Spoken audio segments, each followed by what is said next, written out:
এই মুহূর্তে জাতীয় হৃদরোগ ইনস্টিটিউটে আছেন সহকর্মী নাইম হাসান। আমরা সরাসরি চলে যাচ্ছি তার কাছে। নাইম,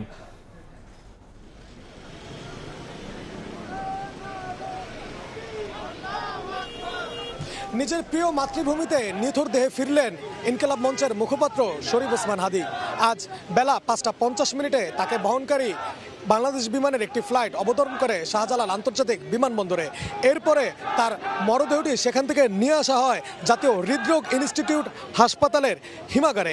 এখানেই আজ সারা রাত হাদির মরদেহ রাখা হবে। এরপরে তার মরদেহ এখান থেকে আগামীকাল জোহরের সময় নিয়ে যাওয়া হবে মানিক মে এভিনিউয়ে। সেখানে তার জানাজা নামাজ অনুষ্ঠিত হবে বেলা 2টায়।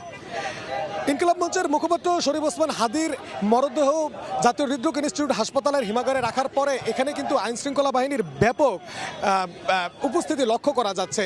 এমনকি জাতীয় হৃদরোগ ইনস্টিটিউট হাসপাতালের যে প্রধান গেট, সেই প্রধান গেটটিও বন্ধ করে দেওয়া হয়েছে, যেন কোনো ধরনের সাধারণ মানুষ এমনকি সাংবাদিকরাও ভিতরে প্রবেশ না করতে পারে। ইতিমধ্যে প্রধান উপদেষ্টার পক্ষ থেকে এক বিবৃতিতে জানানো হয়েছে যে আগামীকাল বেলা 2টায় ওসমান হাদীর জানাজা অনুষ্ঠিত হবে মানিক মে এভিনিউর সংসদ ভবনের একটি মাঠে। এরপরে সেখান থেকে জানাজা নামাজ অনুষ্ঠিত হওয়ার পরে তার মরদেহ নিয়ে যাওয়া হবে ঢাকা বিশ্ববিদ্যালয়ের জামে মসজিদের সেন্ট্রাল জামে মসজিদের সামনে। জাতীয় হৃদরোগ ইনস্টিটিউট থেকে যুক্ত হয়েছিলেন সহকর্মী নাইম হাসান।